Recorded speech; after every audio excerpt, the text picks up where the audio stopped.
let's get to this one because this is a depressing story actually. AFP recently traveled down to America's poorest county, which is Wolfe County in Kentucky. And if there's any proof that the most successful thing conservatives and right wingers and Republicans have ever accomplished in this country, it's been basically pulling the wool over the poorest people in this country's heads so that they don't know who's actually the ones responsible for doing everything possible to make sure they can't pull themselves up from where they are. They went down to Wolfe County, Kentucky. And Wolfe County has the lowest average income of all the 3,146 counties in America. The average income is $31,000 per household annually. A massive 41% of its inhabitants live below the poverty line. 35% of them receive food stamps. Now, another stat they put out here is that Wolfe County, 60% of voters backed Mitt Romney. In neighboring counties, Romney's score surpassed 80%.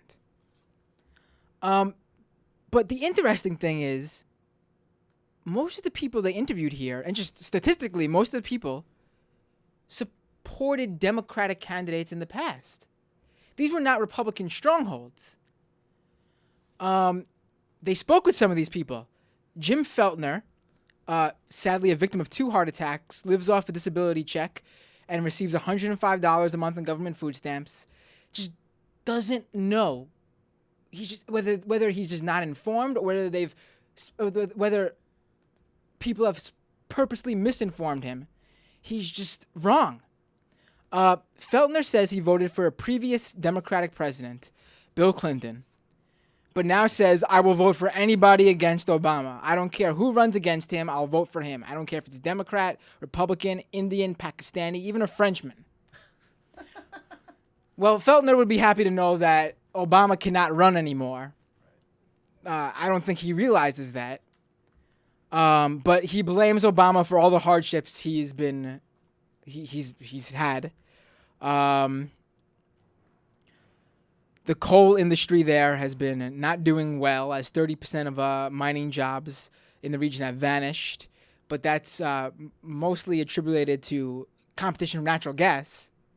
Not because of environmental regulations. I'm sure some regulation has made sure that some areas can't be mined anymore, but that's not the main reason. He continues. I'm sorry, this is from Eric Miller, another person they interviewed. He's got a problem with poor people. Oh my God. Yeah. This region has long been pro-welfare because they depend on the welfare state. And it's actually the epicenter of the war on where the war on poverty launched in 1964 by Lyndon Johnson, a Democrat. It's really an insane story. One guy they talked to, that Eric Miller, he says that he does not care about politics. He voted once but can't remember for whom. But one thing is clear, he does not like Obama. And this is how he describes Democrats and Republicans. If you want your mind blown. I guess Democrats just worry about money in their pocket. What they and their friends are doing.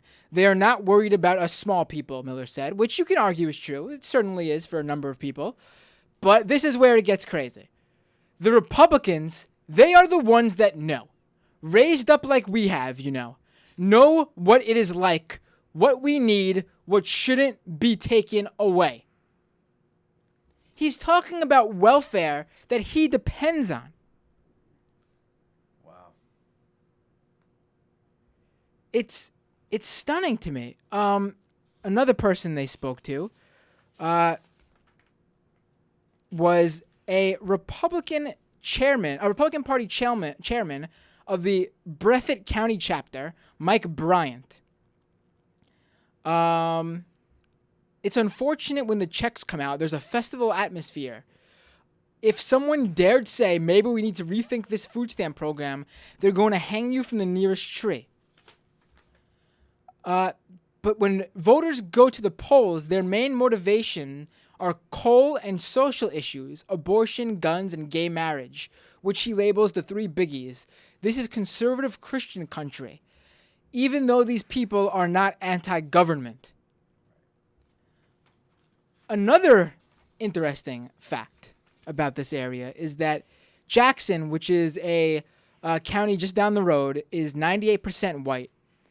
And it last made national attention when a church there barred mixed-race couples from being married, or I guess even attending. Jesus. So, I mean, here you have someone like this Miller guy who gets $380 for food stamps every month. And he says without that, he wouldn't survive. And he says if it weren't for these government programs, this whole area would be a ghost town. And then he's going ahead saying Republicans are the ones who know just how it is just to be like them, and they would never take this away from us. It's amazing because Republicans are the party that is doing exactly that. It's what they fight for. It's what they want. It's what they've done. And if they've been successful at anything, it's convincing these people that they are not the ones doing it. Absolutely. It's depressing. I mean, I know some listeners are going to be disappointed that I wasn't up here going like, well, I'll believe, but it's so depressing because you can't help but feel for these people.